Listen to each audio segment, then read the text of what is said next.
Pessoal, boa noite a todos. Vamos dar início a mais uma reunião magna do Serviço de Cardiologia do Hospital São Lucas, no nosso 36º ano, a reunião de número 1505.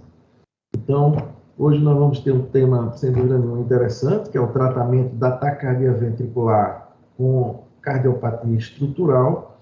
E para apresentar o nosso palestrante, eu vou convidar aqui o Dr. Rodrigo Mendonça, que é um habituê da nossa reunião. Rodrigo, você que foi responsável por trazer essa fera aí, apresenta aí para a gente. Ok, boa noite a todos. Obrigado pela presença de todo mundo. É uma honra aí ter o André conosco aqui, um cara jovem, empolgado, trabalha bastante, se diverte com eletrofisiologia e tem acho que uma experiência grande para mostrar para a gente, e até para o Brasil, certamente, sobretudo em ablação de taquicardia ventricular, que é um desafio extremamente complexo, esse procedimento cheio de detalhes. E o André certamente é uma das referências lá de Minas Gerais, sobretudo aí da região mais carente do norte de Minas, tratando muito chagásico, inclusive. Então, André, com a sua bela formação em core e toda a formação acadêmica, eu acho que você vai brilhantar a noite aqui para a gente. A palavra é sua, fica à vontade, só te agradeço. Pessoal, obrigado especialmente ao Rodrigo, né? Dr. Souza, Dr. Lauro, pela oportunidade aí. Então, nós vamos falar aqui de... Eu estou sem me ver aqui no vídeo, sem ver o resto do pessoal, qualquer coisa vocês me falam aí. Mas, primeiro, agradecer a oportunidade de falar aí nessa reunião tão importante. E a gente com relação a esse tema aqui específico da aula, não tem conflito de interesse, e a gente está em alguns serviços aqui de Belo Horizonte, uma característica especial, no final nós vamos voltar um pouquinho nisso, que a gente tem muito chagásico, como o Rodrigo já falou aí, e aí acabou que isso gera uma pressão muito grande, e a gente tem um volume de ablação, assim, bem grande de taquicardia ventricular, né? Basicamente no hospital público, que é onde que os chagásicos vão parar, na verdade, e eu acho que a gente consegue passar um pouco da experiência da gente, né? Hoje a gente faz aí umas 60 taquicardias ventriculares por ano, né? Que é um volume bem expressivo para um serviço que começou só comigo, hoje a gente tem outras pessoas na equipe. Gustavo está até tocando uma FA aqui num serviço fora, para mim. Então, assim, para começar, né, que a gente...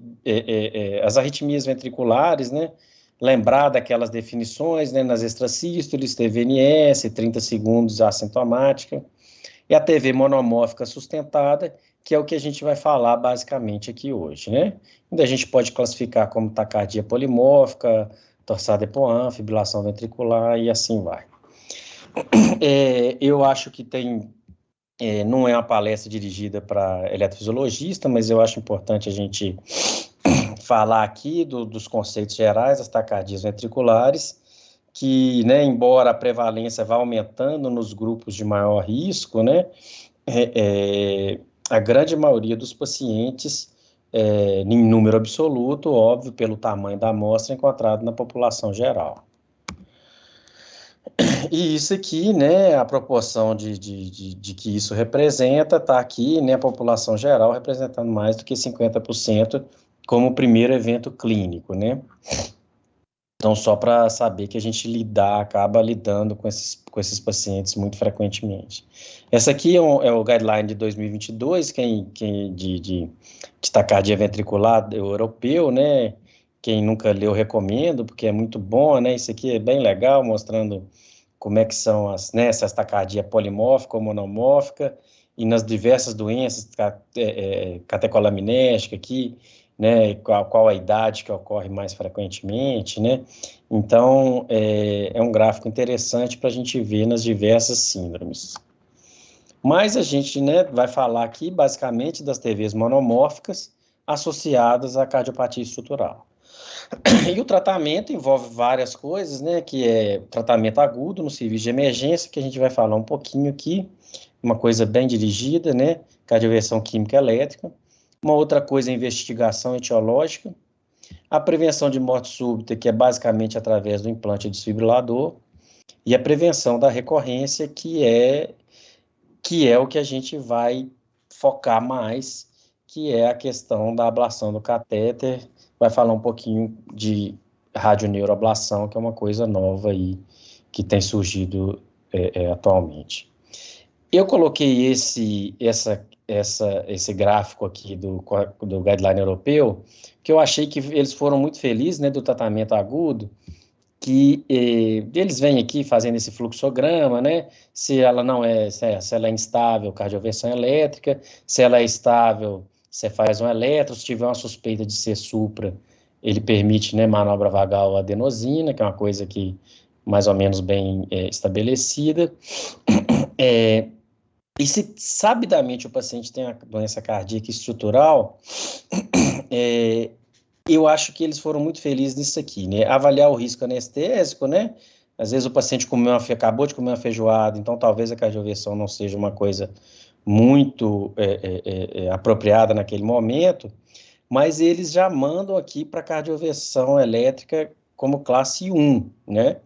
Então, eu falo isso porque a maioria das complicações que a gente vê em tentativa de reversão de taquicardia ventricular é tentativa prolongada de cardioversão química, né? Eu sempre sou a favor para a gente partir também para cardioversão elétrica, sempre falo isso com os residentes daqui. Se eu tiver um risco anestésico grande, um problema nosso aqui que a droga mais eficaz para cardioversão aguda, que é a procainamida, a gente não tem no Brasil. E eles deixam a amiodarona como classe 2B. Então, vocês vejam que a arritmia que a droga que a gente usa, né, de escolha aqui no Brasil é classe 2B, na Europa e nos Estados Unidos, com certeza, né. Tem estudo mostrando que a taxa de reversão com a procainamida é bem melhor do que a da amiodarona, né. E se for idiopática, aí entra em outros detalhes aqui que eu não vou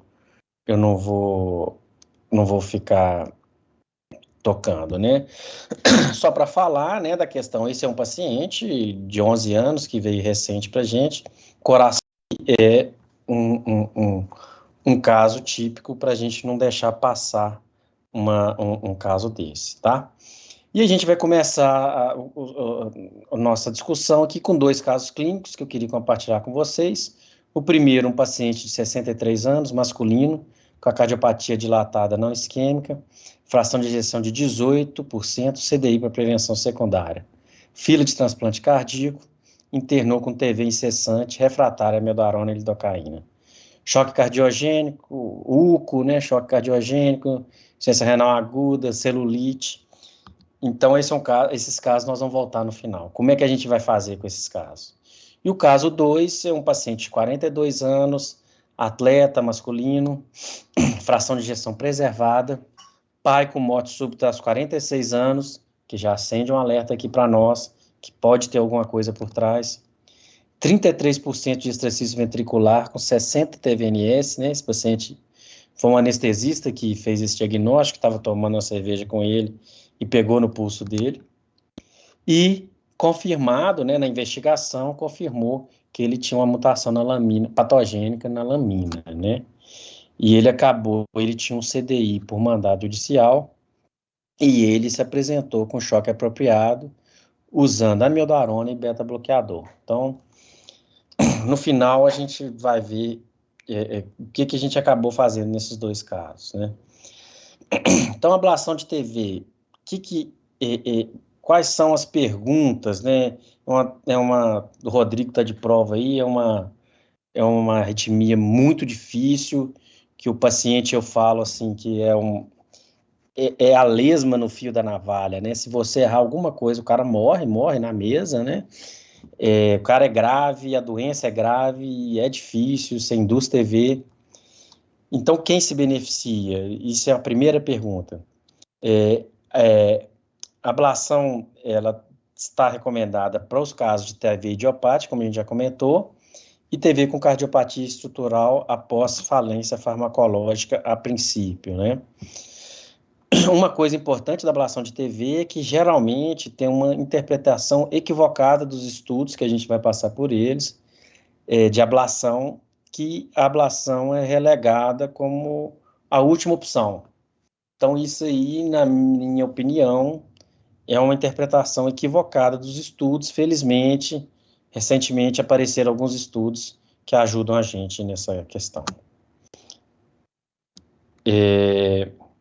Bom, com relação aos estudos clínicos, vamos começar aqui em 2010, né, o primeiro estudo que eu queria comentar, o VITEC, né, com a sobrevida livre de TV, o FV, mostrando a superioridade da ablação versus o tratamento medicamentoso, ok?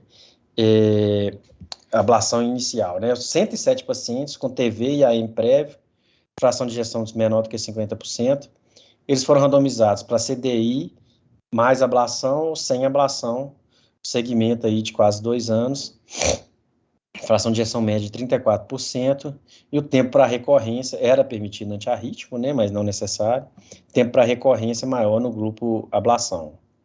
Em 2 anos, 47% dos pacientes estavam livres de TV no grupo ablação versus 29% no grupo tratamento convencional. Choque apropriado, 27 vezes 47%, né, com P significativo, e choques apropriados por ano, a densidade de arritmia muito maior no tratamento convencional. Então, há alguns anos, a gente sabe que a ablação ela é um tratamento mais eficaz que o tratamento medicamentoso, embora não seja o que a gente gostaria, né, tipo um Wolf, né, praticamente 100% de sucesso. E aí, em 2016, veio o VENISH, né, que é um estudo emblemático da ablação de TV, que era pacientes que apresentavam arritmia refratária ao tratamento medicamentoso e que eles estão pacientes com antiarrítmico, né, classe 1 ou classe 3, eles eram submetidos, se apresentavam com TV, a um escalonamento da terapia medicamentosa, que eles eram randomizados para escalonamento, né, que no caso de paciente estivesse usando um outro antiarrítmico que não a amiodarona, era iniciada a amiodarona, se estivesse usando a amiodarona, era aumentada a dose para pelo menos 300 miligramas dia, versus a ablação por catéter, né, e mostrando a sobrevida livre de eventos maior nos pacientes que foram submetidos à ablação. Principalmente, nesse gráfico, eram os pacientes que já estavam usando a amiodarona de base, eles que mais se beneficiam da ablação versus escalonamento da terapia, tá? Isso aqui numa época que a gente já evoluiu bem, né, de termos de ablação dessa época para cá, tá? E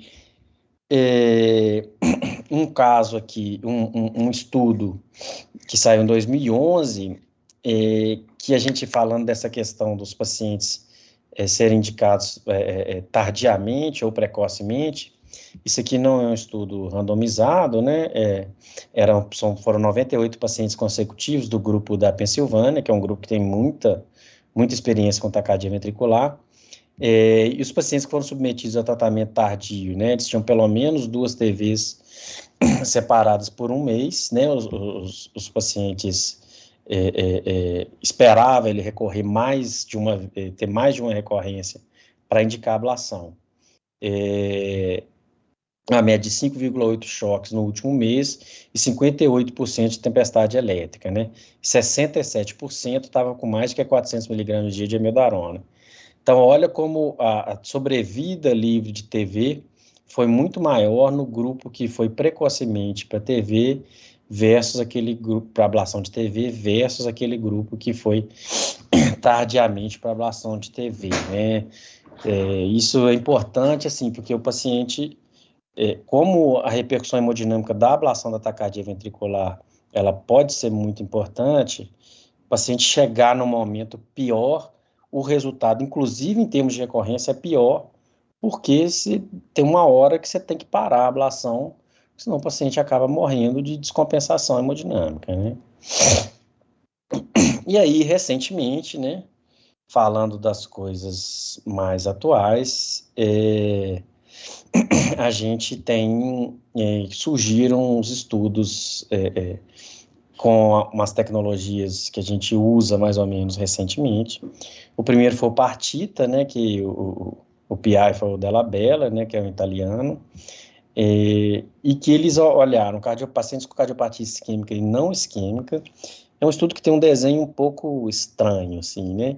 E após o primeiro choque apropriado, eles foram randomizados para ablação ou tratamento convencional. O estranho aqui é que não era permitido o uso da amiodarona, né? Bate um pouco com a questão do Vanish, né? Mas também temos evidências recentes, algumas evidências não tão fortes, de que a amiodarona poderia estar associada a um aumento de mortalidade, tá? Bom, mas aí após o primeiro choque, o paciente podia ter tido ATP, mas ele só ia para randomização após o primeiro choque. Então, tratamento medicamentoso convencional sem amiodarona ou ablação. 47 pacientes incluídos, e o desfecho primário foi morte ou hospitalização por IC, e os pacientes submetidos à ablação com uma taxa de endpoint primário, né, muito menor do que os pacientes submetidos ao tratamento convencional. E uma coisa importante, também a mortalidade geral, bem melhor nos pacientes submetidos à ablação do que nos pacientes submetidos ao tratamento convencional, né? Então, assim, é um estudo que tem algumas críticas, mas que pode ser, que mostrou, foi o primeiro estudo, assim, mostrar um benefício de mortalidade, embora a gente possa discutir várias coisas nesse aspecto, tá? E um outro estudo que, assim, eu gosto bastante, porque é um estudo que usa uma coisa que eu gosto muito, que é a modificação do substrato, né? É o Survival VT, que é de grupo italiano também, o Arenal, e que eles avaliaram cardiopatia isquêmica, que via de regra tem um resultado melhor, né? Via de regra não, geral, tem um resultado melhor do que as cardiopatias não isquêmicas no geral, e os pacientes com choque apropriados há menos de 6 meses, ou com TV sincopal, apesar do CDI. 144 pacientes incluídos, o desfecho primário, morte, choque apropriado, ou hospitalização por insuficiência cardíaca ou complicações do tratamento. E a técnica usada foi a modificação do substrato. O que é isso? Até o Rodrigo pode falar aqui, que ele foi testemunha aí de um caso que a gente fez aqui. A gente tem uma discussão aí no meio eletrociológico, o que é a melhor coisa de fazer, mas a gente, aqui no nosso serviço, a gente tenta, na maioria das vezes, fazer a modificação do substrato simples. O que é isso? Antigamente, a ablação da TV era feita basicamente induzindo a TV e tentando mapear a TV. O problema disso é que muitas das TVs, elas não têm tolerância hemodinâmica, o paciente acabava múltiplas tentativas de mapeamento, descompensando hemodinamicamente, e isso aumenta a probabilidade de óbito, né?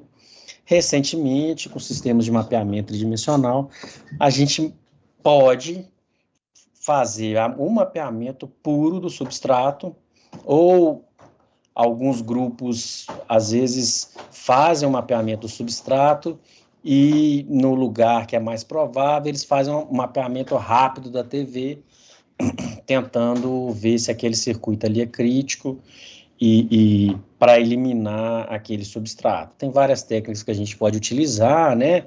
A gente geralmente associa mais de uma técnica, mas esse estudo, né, mostrou uma sobrevida livre desse evento combinado, né, que é morte cardiovascular, choque apropriado, hospitalização por IC e complicações relacionadas ao tratamento, um benefício da ablação sobre o tratamento antiarrítmico, tá?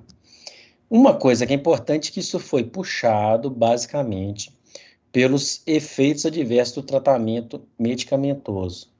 Mas como é que pode isso, né? É isso que é importante a gente lembrar que, né, os antiarrítmicos não são isentos de efeitos colaterais, Mas um principal evento aqui, que é um negócio que a gente vê demais, principalmente nos chagástricos, é que com a amiodarona, né, ao invés de você inibir a TV fica mais lenta, o circuito, vamos dizer assim, ele fica maior, assim, como a célula conduz mais lentamente, induz mais facilmente a TV e ela fica mais incessante, né? Então, isso é uma coisa que a gente tem que tomar cuidado. Hoje mesmo eu vi no consultório uma paciente que ela está um pouco resistente a fazer ablação, mas eu tenho certeza que a amiodarona vai acabar deixando a TV mais lenta e talvez tornando a TV incessante nessa paciente. Uma coisa importante aqui, que depois desses estudos, né, até envolvendo o Survive, né, o Berlin-VT, que é vários estudos aqui que eu não vou falar de todos. Isso aqui é uma meta-análise que saiu no JAIS aqui, mostrando que a ablação da TV são diferentes técnicas, é um negócio assim difícil da gente comparar, mas isso a ablação da TV, ela tem uma tendência de melhora da mortalidade, mas isso não é estatisticamente significativo, né? Então, assim, talvez precisasse de um N muito grande para isso ter alguma significância. Mas ela diminui a recorrência da TV, ela diminui choques apropriados, e ela tende a diminuir, e ela diminui também hospitalização por causas cardiovasculares, né? Então, a ablação de TV é uma ferramenta importante para o manejo desses pacientes, que são pacientes muito graves, né? Falando dos pacientes graves, né? A TV associada a uma insuficiência cardíaca avançada, tipo o caso número 1 que eu mostrei para vocês, a gente tem que lembrar que a maioria dos pacientes que necessitam de ablação de TV relacionada à cicatriz, eles apresentam insuficiência cardíaca com fração de ejeção reduzida, né? O prognóstico após ablação é determinado principalmente pela progressão da insuficiência cardíaca, lembrando que esses pacientes, né, têm aí por volta de 10 a 15% de mortalidade em um ano de segmento, que é uma taxa bem alta, né, assim, maior do que muito câncer. E os choques, né, têm grande impacto na qualidade de vida, isso é uma coisa indubitável, né, dos estudos, e, né, é um ponto mais ou menos pacífico, que os choques também aumentam a mortalidade, embora ele possa ser somente um marcador, mas parece que os choques aumentam a mortalidade e os ATPs tendem a não aumentar. Esse aí que foi do pulo do gato do Partita, né, na seleção, eles foram bem espertos aí em selecionar os pacientes que já tinham tido choque, né. Sobre a TV e a fração de ejeção e a insuficiência cardíaca avançada, isso aqui é um dado, né, do Santangeli, né, que na época que ele estava lá na Pensilvânia, descompensação hemodinâmica aguda pele-procedimento ocorre em 11%, e ele não está associada, né, à pressão capilar pulmonar, duração de TV ou desfibrilação de resgate. E aqui, olha, eles criaram, né, o pain score, né, o PAINES daqui, que eles falam pain score, mostrando assim, então aqui, ó, DPOC 5 pontos, idade maior que 60, 3 pontos, doença cardíaca isquêmica 6 pontos, classe funcional 3 e 4, 6, fração de ejeção menor que 25, tempestade elétrica e diabetes mellitus, né? Então, então vocês vejam que nos pacientes que tiveram mortalidade precoce, né, um pain score acima de 15 é um preditor de mortalidade precoce, né, e então é uma coisa bem importante, né? Então em 31 dias nós temos aí em torno de 5% de mortalidade desses pacientes que vão para ablação de TV, que é uma causa importante, né? Então, as causas de óbito, né, relacionadas à TV, relacionadas à insuficiência cardíaca, né, causas não cardíacas, esses pacientes evoluem com infecção e tal, e as causas indeterminadas dentro desse grupo grave de pacientes, né? A gente usa o pain score, apesar de que para Chagas tem um trabalho do INCOR que não viu correlação, a gente acaba usando nos pacientes de pain score acima de 15, a gente tem uma tendência de passar um suporte circulatório não farmacológico, que a gente tem é o balão, né? Então, e às vezes quando o paciente é muito grave, eu gosto de passar até, assim, 24 horas antes, 48 horas, uma observação pessoal, que os pacientes vão melhor, esses muito graves, eu vou falar no caso aqui, quando eles pegam um pé, assim, de uma melhora do débito, pelo menos 24 horas. Uma coisa que surgiu recente para esses pacientes gravíssimos, na mortalidade muito alta, é a radioablação não invasiva, que começou tudo com Kuklitsch, que publicou em 2017 na New England, que eles mapeiam as áreas de fibrose, que é difícil, porque assim, você tem que mais ou menos saber qual área você quer irradiar. Eles fazem, não sei se fazem ainda, mas um estudo eletrozoológico não invasivo, induz a TV e uns eletrodos mais ou menos falam para de onde vem a TV. Mas tem outros grupos que veem a ressonância, fazem um estudo eletrozoológico e mais ou menos vê de onde que vem a área, e planejam a ablação estereotáxica, né, que ela vai guiar os feixes de radioterapia se direcionam para as áreas acometidas, e o paciente entra de roupinha, 15 minutos, vai embora para casa, né? E aqui mostrando que, apesar da maioria dos pacientes recorrerem, eles acabam tendo uma densidade muito menor, né? Isso aqui é uma esperteza do pessoal que começou com a radioablação, que ao invés de usar a taxa de recorrência, eles usam a densidade, né? E isso aí realmente tem uma diminuição importante, mas que demora um pouco na radioablação, pelo menos uns 3 meses para isso ter efeito. Então, esses pacientes TV incessante, aqueles casos gravíssimos, a radioablação não é uma opção muito viável, né? Um paciente que tem risco de morte iminente, igual o nosso caso 1, por exemplo, né? Isso aqui também é uma esperteza, porque usa a mediana, né? Mediana de 1 é 0, fica aqui parecendo que alguns pacientes não tiveram mais nada, né? Isso aqui é um estudo de 2022, mostrando, né, isso aqui está errado, não é ENCOR, né, esse estudo aqui é observacional nos pacientes com tempestade elétrica, né, que eles iam para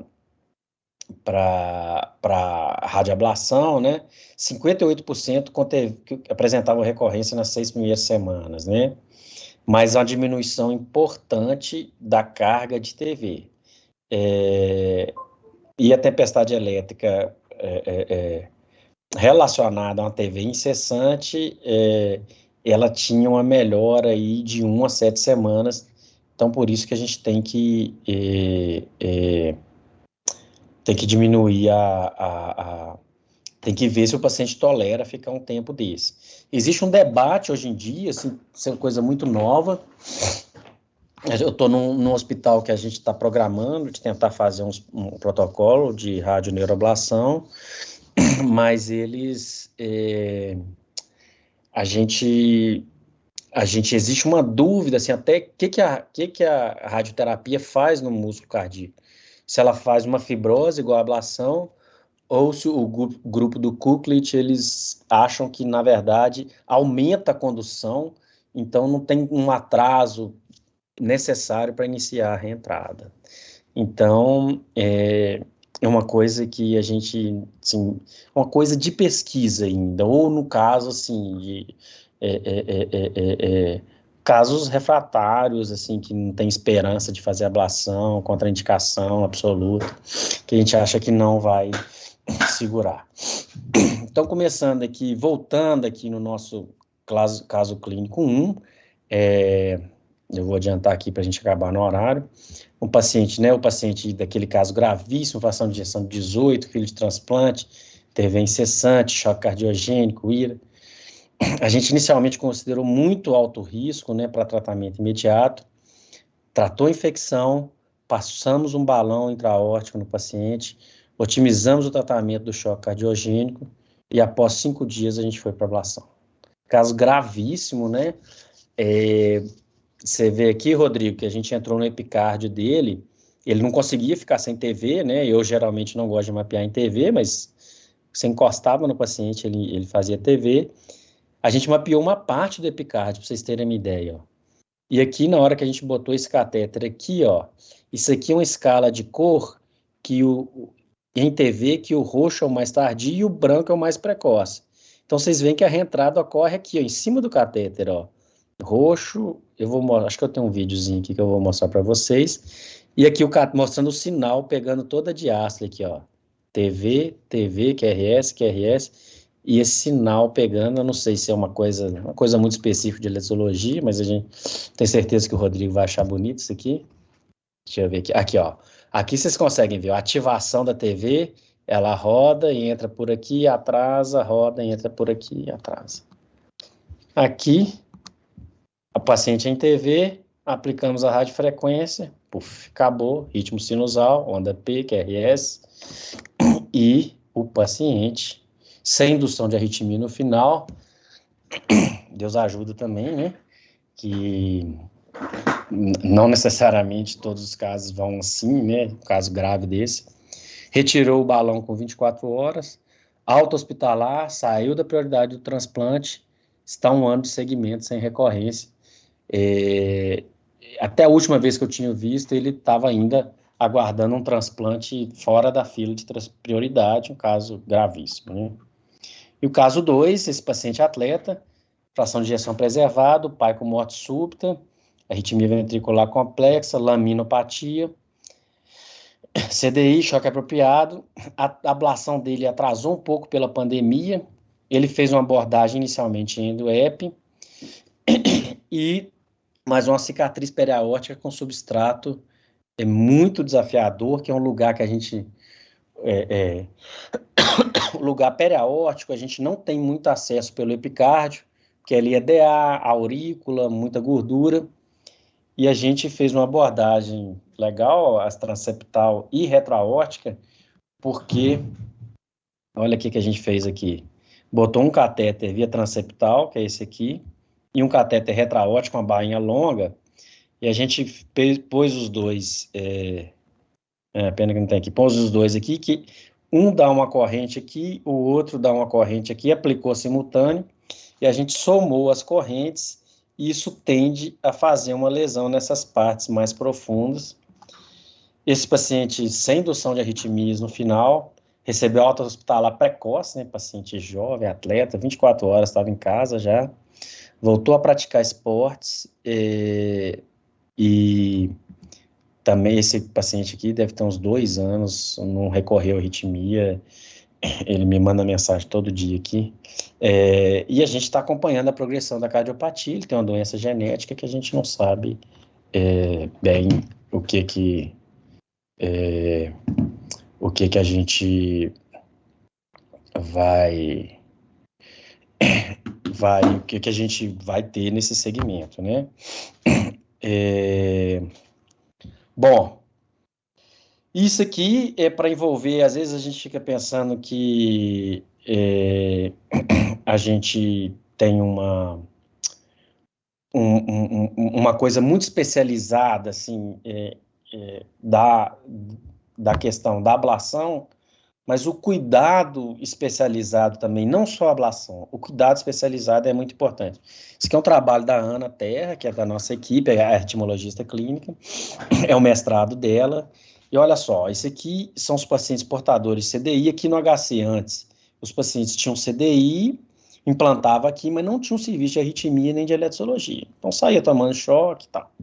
Então a sobrevida em vermelho, e eu voltei em 2011, que a gente inaugurou o serviço aqui. Então, 2011 é a sobrevida antes do serviço existir. Verde é a sobrevida depois que a gente começou a estruturar o serviço. E azul é a sobrevida 2015 a 2018, quando a gente já tem um serviço bem mais estruturado, com P significativo. Esse trabalho foi muito legal, utilizou inteligência artificial, então, mortalidade geral no DataSUS, então super confiável, muito bacana. Outra coisa, como o Chagas, né? Nós temos 1 milhão de chagásicos concentrados aqui no norte de Minas e Goiás, né? No Brasil, a gente mostrando que antes, né? Esse aqui é um trabalho do Marco Paulo, que é da equipe também, assim, ele já tinha visto esses pacientes, o Chagas com muito mais TV no segmento, né? Então, na era 1, antes da arritmia, chagásico aqui, tipo, 75% tinha TV nesse segmento aí, que foram 3 anos, né? Na era 2, isso aqui já diminuiu, e na era 3, hoje a gente não tem diferença significativa de recorrência de TV nos pacientes chagásicos e não chagásicos. A gente não conseguiu, assim, a gente tem um banco de dados de ablação de TV, mas isso é mais recente, de 2018 para cá.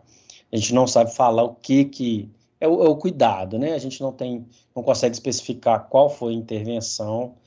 Provavelmente foram múltiplas intervenções que fez esse cuidado melhorar. Bom, para concluir, um pouquinho depois do horário, a ablação de TV geralmente é indicada muito tarde como última alternativa. Ela deve ser considerada em pacientes após o primeiro choque, principalmente nos pacientes em uso de amiodarona. A ablação de TV não necessariamente cura a TV, mas reduz a recorrência e diminui o choque. Radioablação por radioterapia, né, pode ser uma alternativa no futuro, ainda investigacional, e a TV em cardiopatia estrutural deve ser manejada com abordagem multidisciplinar. A gente, por exemplo, tem uma unidade coronariana que é espetacular, eu nunca vi nada igual. Então, assim, a gente chega lá, deixa o paciente, é uma coisa, assim, sem preocupação nenhuma, é realmente muito boa. E queria agradecer, esse aqui é o nosso humilde serviço lá do HC, que a gente conseguiu construir esse serviço de arritmia, ainda está em construção, mas com muita luta, né? Hoje, a gente, com certeza, no SUS, é um dos serviços com maior volume de procedimentos complexos, apesar de ter uma estrutura relativamente humilde aí, que o Rodrigo até conhece. Muito obrigado a todos. Parabéns, André, pela belíssima exposição, né? Eu pediria agora que você descompatibilize a tela, que fica mais fácil aí. Ótimo. Eu vou pedir para coordenar, né, a discussão.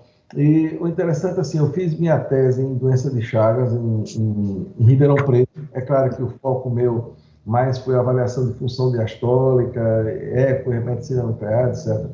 Mas realmente era impressionante a quantidade de arritmias que o chagásico tem. A gente aqui em Sergipe tem relativamente pouco Chagas, o que é curioso.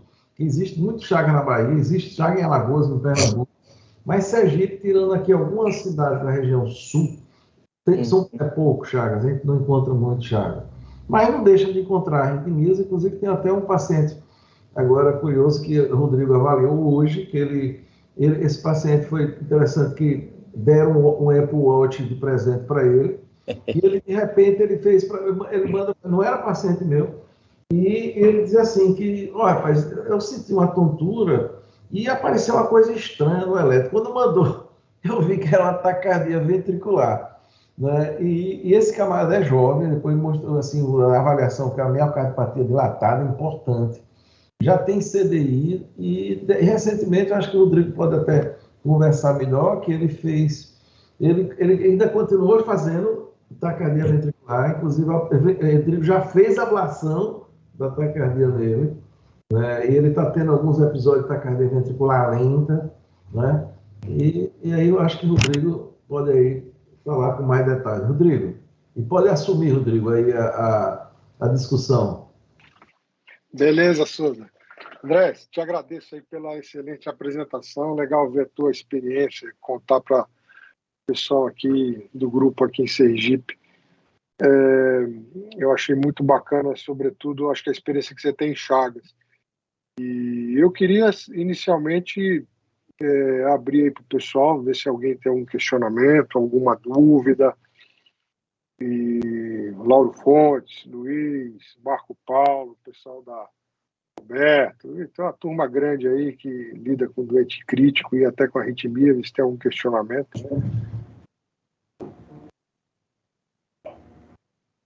Fala, Marco, aí. Boa noite. Estão me ouvindo? Estamos ouvindo. Olá, André. Parabéns pela apresentação. Não poderia deixar de comentar aí um sotaque mineiro conhecido. Também sou de Belo Horizonte, então conterrâneo eu vi numa apresentação, é muito gratificante. Parabéns pelas aulas. Eu sou etimologista clínico daqui, trabalho junto com o Rodrigo, e a gente sempre discute os casos. Também faço parte de uma equipe no SUS, e a gente sabe como que é difícil tratar esse tipo de pacientes. Às vezes o cardiologista clínico fica tratando com somente antiarrítmico, né? Às vezes até dose excessiva de amiodarona, mas a gente sabe como que é difícil tratá-los com ablação no SUS. Recentemente até a gente discutiu um caso aqui, um paciente com sequela de miocardite, fazendo TV incessante, TV lenta, precisou de ir para ablação, mas o colega teve dificuldade porque tinha apenas catéter convencional. Não tinha eletroanatômico, 3D, nem um catéter irrigado aí. Rodrigo viu bem a nossa aflição lá do tratamento. Então, parabéns para vocês que conseguem, né? Na UFMG. E qual seria a implementação desses tipos de tecnologias no SUS? Qual que é a sua dica, né, para a gente implementar? O que a gente pode fazer a mais junto, trabalhando em conjunto, né, com o eletrofisiologista? Porque eu acredito que o tipo de arritmia tem que ser tratado com a força que ela precisa, não é isso? E, como bem falou no trabalho do PAT, a ablação precoce cada vez mais indicada, não é isso? Então, às vezes, a gente está deixando de tratar e sabendo que CDI com choque apenas não vai tratar, né? A arritmia só vai prejudicar mais, às vezes até aumentando a disfunção ventricular. Então, só a sua impressão assim, do trabalho no SUS. E parabéns pela apresentação. Obrigado, Marco Paulo. Mas, assim, ó, que tem vários aspectos, assim, eu sempre tive um apoio, assim, do hospital, tem uma pressão muito grande desses pacientes, né? Então, assim, é uma coisa realmente muito, tem um volume muito grande de pacientes.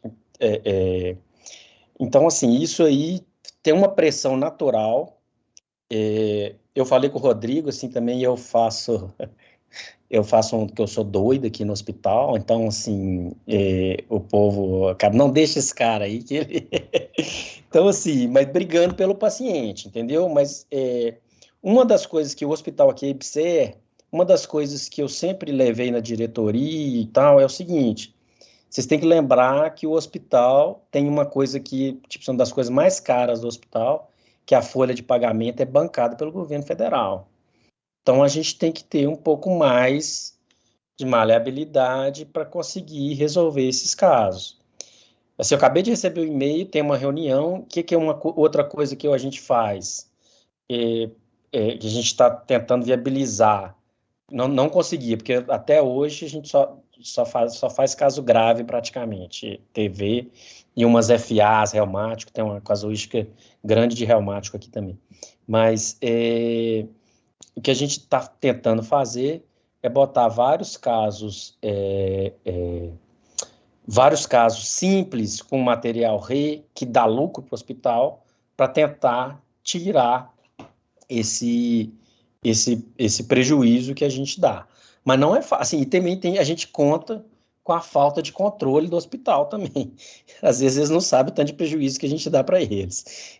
Então, assim, são uma série de fatores, mas eu sempre falei, assim, situação política, o que a gente vê de tudo aí, a gente falar, você está ajudando diretamente um cara que é simples, que geralmente não briga, você querer falar que isso aí é caro, né?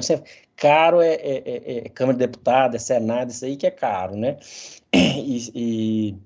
Mas, assim, eu sempre tentei fazer. Hoje, para você ter uma ideia, a gente faz com sensor de contato, a gente faz, assim, de uma maneira realmente muito boa. Aqui, eu faço TV melhor no HC do que na Unimed, assim, um material melhor. Faço micropunção, realmente é uma coisa... Mas, por exemplo, quando a gente vai discutir diretoria, secretaria de saúde, tenho hoje esses dados da Anaterra, por exemplo, que mostram a melhora de mortalidade. Então, assim, isso aí foi uma construção e uns golpes de sorte também, assim, o sensor de contato entrou meio por golpe de sorte e aí a gente conseguiu manter, né? Então, mas não é fácil não, é difícil. O INCOR, para vocês terem uma ideia, não faz desse jeito, só se for em questão de pesquisa.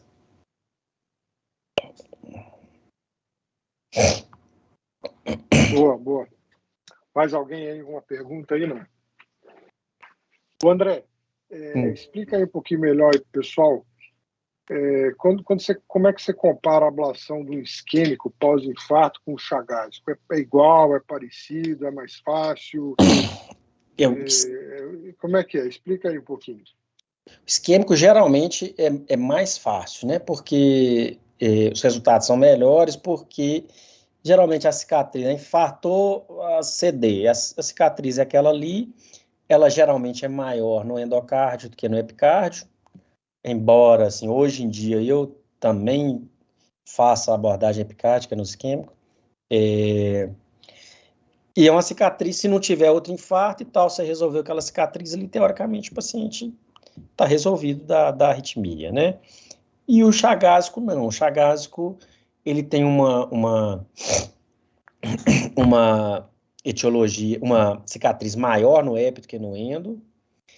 No meia casuística, que é uma coisa que nós estamos até mandando para o americano, nós temos 30% de cicatriz periaórtica, que é uma cicatriz muito difícil, já associada com a recorrência maior. E uma coisa que a gente achou também em relação com recorrência é a presença de cicatriz no VD, que a gente acha que é um substrato maior, né? Então, vamos dizer assim, eles têm mais substratos escondidos e difíceis de mexer do que o isquêmico, geralmente, né? Ô Rodrigo. Beleza. Rodrigo. Souza. Souza. Eu queria aproveitar também, André, para fazer assim, duas perguntas, assim, uma considerando a doença coronária, outra Chagas. Coronária, a gente sabe que, por exemplo, a taquicardia ventricular, como as outras arritmias que acontecem na fase aguda, muitas vezes está vinculado à tempestade adrenérgica, etc., e não tem tanto valor prognóstico, né? Ali logo na instalação do infarto. A partir de quando a gente fica alerta, por exemplo, porque esse aqui pode estar vinculado à fibrose fazendo reentrada, ou quando ainda seria aquelas taquicardias de fase aguda, entendeu? Então seria, porque assim, a partir de quando a gente pode, de quanto tempo depois do infarto, essa taquicardia já é um sinal de marcador de prognóstico, ok? E a segunda é que na doença de Chagas, um dos trabalhos nossos foi que mostrou que o ventrículo direito acomete primeiro do que o esquerdo. E isso aí depois foi até corroborado, depois ficou uma dúvida e tudo mais. Então, eu vi você falando agora aí que tem muito também foco do lado direito do coração no paciente chagásico, né? Não é só do esquerdo, não é isso? Não, as perguntas realmente super importantes, né? Assim, na TV, eu não sei o que o Rodrigo usa aqui, mas o que a gente usa? Tem mais ou menos o corte 48 horas, assim, que você pega o guideline, ele mais ou menos fala isso. Mas eu uso outras coisas, tipo, o paciente não teve a artéria revascularizada, ele ficou com cicatriz e apresenta uma TV monomórfica, mesmo antes das 48 horas. Isso para a gente é uma coisa diferente de um cara que fez uma FV e abriu a artéria depois, entendeu? Então, a gente usa, se a TV sugere um mecanismo isquêmico, polimórfico, FV e tal, ou se ela sugere um mecanismo de reentrada tipo fibrose mesmo, já instalada. E a outra coisa é se o paciente, né, ficou com cicatriz ou não ficou com cicatriz, teve uma revascularização tardia ou não revascularizou. Então, isso aí é uma coisa que a gente leva em consideração, né? A outra coisa é a questão do Chagas. É o seguinte, a gente vê cicatriz no VD muito, apesar de ver mais no VE.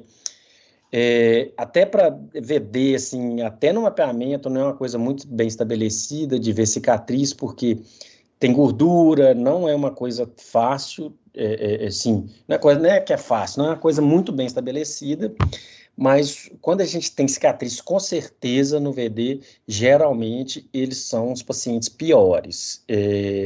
Mas é difícil de eu te falar porque quando a gente mapeia o EP em todo mundo, praticamente, então pelo menos o VD no EP a gente geralmente vê, mas o endo a gente só faz se tiver cicatriz no VD ou se a gente tiver suspeita de que a TV é de VD, né? Então a gente tem mais informação, como em tudo, né, na cardiologia, mais informação do VE, mas realmente a gente tem uma taxa relativamente boa de cicatriz no VD, e na nossa casuística correlaciona-se a um pior prognóstico. Perfeito. E é interessante como na doença isquêmica, quer dizer, essa mudança é até relativamente rápida, 48 horas já. Muita gente fica pensando que é semanas ou meses, não, 48 horas já sendo um sinal de alerta, e sobretudo, como você falou, a depender do tipo de taquicardia, né, de arritmia que você encontrar. Tá, valeu, obrigado, André. Espanha. Tem mais aí? André, uma outra pergunta aqui. Dos pacientes que você tem visto pós-miocardite, são, num certo sentido, pacientes parecidos com os chagásicos ou são mais parecidos com os isquêmicos? Ou como é que você tem visto os pós-miocardite? Porque miocardite, hoje, com ressonância magnética, se faz diagnóstico demais e volta e meia aparece um paciente com TV, sequela de miocardite. Qual é a experiência que você tem? A primeira coisa que isso aí é legal de falar, o que eu tenho, acho que se eu for construir um gráfico dos meus casos de miocardite, eles diminuíram demais, mesmo na era pós-Covid. Por que eu vou dizer isso, diminuíram? Que a gente começou a fazer outros diagnósticos, que a gente tem a tendência de chamar tudo de miocardite. Na ressonância, vê uma fibrose não isquêmica, sequela de miocardite. Mas, por exemplo, a gente ficou 2 anos com teste genético de graça. Nós fizemos muito diagnóstico de cardiopatia genética hereditária. Então, a gente assim, diminuiu, na verdade, acho que a gente diminuiu um pouco a ignorância de chamar tudo de miocardite, né? E hoje até os guidelines falam que, tipo assim, que a menor parte é sequela de miocardite. A gente não sabe muito bem nessa era pós-Covid como é que vai ser, né? Mas, realmente, às vezes a gente pega com edema e tudo. O que eu vejo, assim, na minha experiência, o maior preditor é a localização do substrato. Então, substrato periódico no meio do septo, né? Eles são substratos com a resposta pior, né? E isso aí é uma coisa já provada, né? Que é substratos ali debaixo da DA, que você não tem muito acesso, tem que fazer por dentro, porque a DA está ali.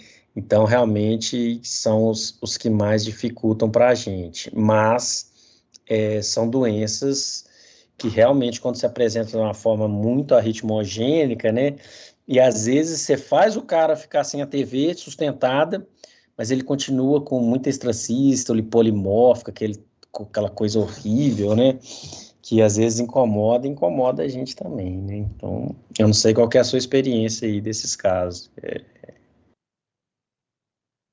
Perfeito. A gente tem usado muito ressonância, e de fato, em geral, a ressonância tem mais substrato na parede inferolateral, um pouco mais meso, epicárdico, em alguns casos. Em alguns casos a gente consegue definir, mas você tem razão, a genética está ajudando, junto com os métodos de imagem, a gente definir melhor, né, André? Uma coisa que eu tenho feito muito também, viu, Rodrigo, é PET scan para ver se tem inflamação, cardiopatia inflamatória. O paciente tem condição, eu já tem suspeita, né, tem acometimento do VD, tem BAVT associado, pensar em coisa genética ou uma sarcoidose, uma coisa assim, né? A gente teve um caso ou outro aqui, suspeitava de sarcoidose, mas mesmo com convênio a gente teve dificuldade de fazer PET e tal, mas a ressonância às vezes sugere, mas não teve nenhum caso assim, que eu me lembro, assim, emblemático, mas um ou outro eu me lembro de ter desconfiado, e quando a gente queria fazer PET era uma coisa, né? novela, bem difícil, né? André, Rodrigo. Diga, Luiz.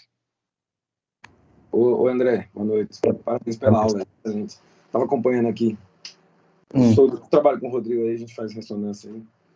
E eu acho interessante essa questão que você levantou aí, né? Porque muitas vezes a gente faz o diagnóstico com miocardiopatia ou sem miocardiopatia, a gente faz o diagnóstico de uma área de fibrose, né?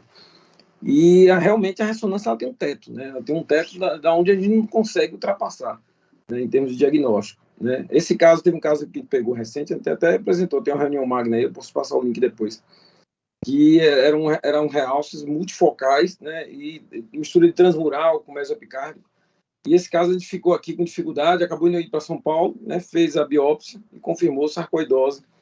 E assim, se você for ver realmente, é difícil uma miocardite isolada, ela dá disfunção grave e levar arritmias assim, frequentes, né? Normalmente, assim, as miocardites que a gente pega, elas são muito autolimitadas.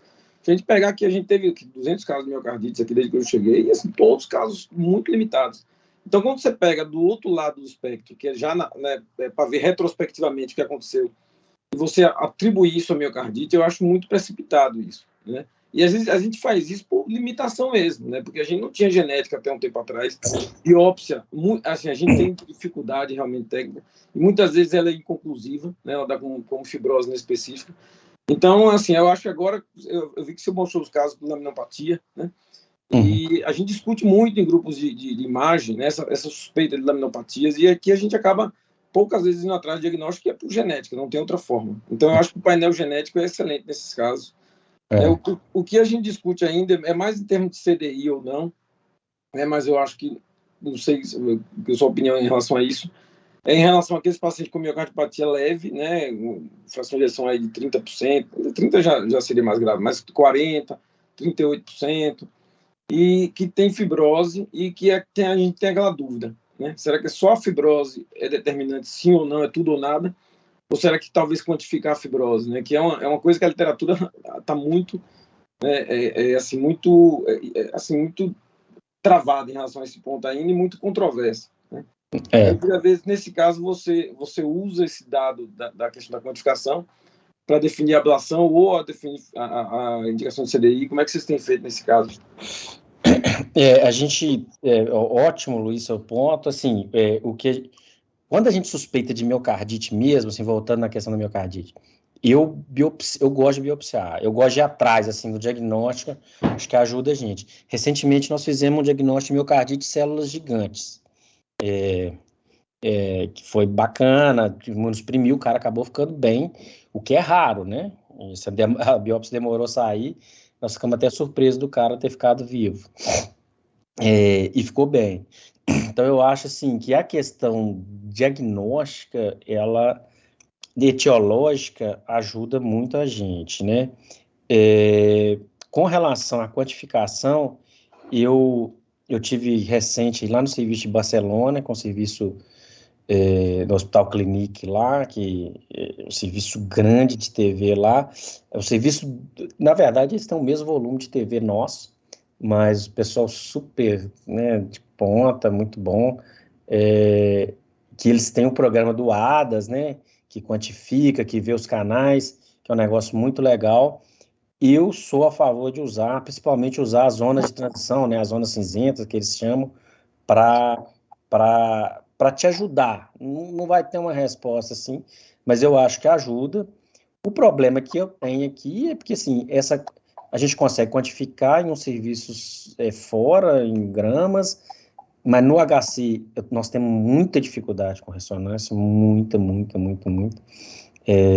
Acaba a gente ficando mais vendido nesse aspecto, né?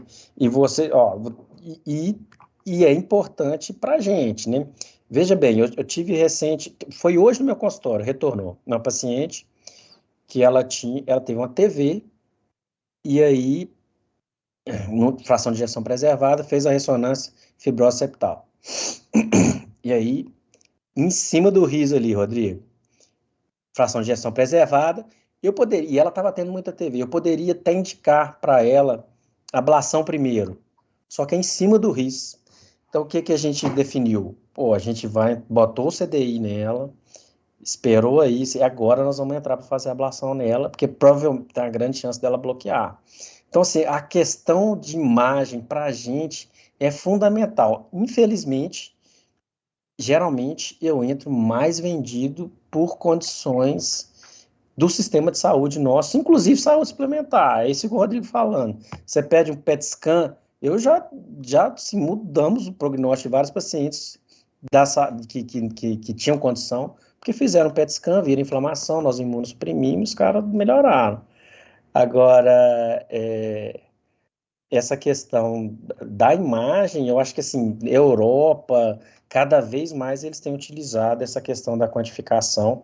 Quando eu estava lá, até os caras fizeram um Chagas, e aí, tipo assim, eu falei assim, eu acho que tem que botar o CDI, a gente até usou a questão da quantificação da zona cinzenta para realmente bater o martelo e indicar o CDI. Eu acho que vai mais para o lado do CDI mesmo, né? Mais porque acho que é mais em relação ao estudo, né? A ablação, é mais a questão da localização, né? Eu acho que é mais importante para vocês, até mais do que a quantificação, né? Exatamente. Pelo que eu entendi aí que você falou, é isso aí. Né? Mas assim, também tem uma coisa prognóstica, né? Assim, o cara tem mais de 20, 30% de fibrose, a chance de sair sem nenhuma TV induzida da sala é pequena, né? E como a gente tem uma questão de acesso à saúde no SUS, geralmente vai para ablação quem está na situação péssima, né? Então, muito tardia. Infelizmente, é o que a gente consegue fazer, né? Perfeito. A gente teve um caso aqui, só para ilustrar, assim, a gente teve um caso interessante, né, Rodrigo? Um paciente, até um colega nosso, que ele tinha um caso bem ilustrativo, ele tinha uma arritmia que a gente não sabia investigar a origem. Tentou fazer ressonância, não conseguiu, pela quantidade de extracístole na época. Ele tentou fazer uma ablação aí em São Paulo. Ele tentou, não deu jeito, não conseguiu reverter. Quando voltou para cá, teve TV, colocou o CDI, ficou tomando choque. Nessa época investigou, achou uma lesão na DA e tratou a DA, porque assim, não sabia se tinha isquemia ou não associada, acabou tratando a DA. E aí depois continuou tendo choque, né? E a gente acabou conseguindo fazer a ressonância com o CDI. E aí a gente descobriu que ele tinha, na verdade, uma disjunção, né? Um prolapso com disjunção, né? do anel mitral, disjunção anular. E foi para aí sim, com a fibrose na região infralateral. Aí sim, com essa informação, ele foi para São Paulo de novo, aí fez a ablação direcionada nesse foco aí. Nunca mais teve choque, rapaz. Impressionante. Esse caso bem ilustrativo. Ele já botou um CDI, tem mais de uns 8 anos. Não teve um choque lá para cá. Era no papilar ou era no anel mitral ali mesmo? Na região subanel. Né? Impressionante. Você tem que ir ali, que amar ali. Impressionante. E assim, a gente não fazia diagnóstico de disfunção. Inclusive, eu não fiz o diagnóstico de disfunção. A gente fez o diagnóstico de prolapso. Na época nem se falava nisso. E aí depois, revendo as imagens, eu vi que ele tinha disjunção também. Né? Só que foi tratado com ablação. Então, o que resolveu, ele tem o CDI hoje, mas o que resolveu dele foi a ablação mesmo. Interessante. E guiado, né? Guiado pela localização fibrosa. Né? Exatamente. Legal. O interessante disso aí também, que às vezes, viu, André, que é uma polêmica, que já teve um caso ou outro que é assim. Às vezes o paciente... a doença principal dele é a TV, ele não tem tanta doença miocárdica. Né? E às vezes você controlando a TV, você trata o paciente, esse é um exemplo. De repente está vários anos aí, quietinho na dele, meio de casa. E às vezes você controla a TV, você controla a doença. Às vezes é um circuito restrito, uma área menor, mais passível de um tratamento definitivo, que às vezes é meio contrassenso na cabeça do clínico. Ah, não, PV é igual CDI. Vou ver o caso, mas não deixa de ser ilustrativo essa evolução clínica aí, viu, Luiz? Que você falou. E lembrar que nós não temos, assim, uma prova na literatura que CDI para fração de ejeção preservada ou quase normal tenha benefício de mortalidade, né? Então, uma coisa que, né, assim, se você for olhar nos estudos, então, às vezes, eu tenho alguns pacientes que eu fiz ablação, conversei com o cara, expliquei a situação e estão sem CDI aí até hoje, com cardiopatia estrutural. Perfeito, faz todo sentido. Acho que é um tema controverso, mas que faz muito sentido, né? Bom, galera, alguém mais quer se manifestar aí? Não? Uma questão aí para o André. Então, André, vou te agradecer aí pela aula espetacular. Você foi show de bola. A gente só tem a te agradecer aí. Está tudo documentado, gravado. Eu que agradeço. Tenho contato aí. Valeu, obrigado, pessoal. Uma honra, viu? Valeu. Valeu, tchau. Beleza, André. Grande abraço aí. Obrigado por tudo. Até breve. Tchau.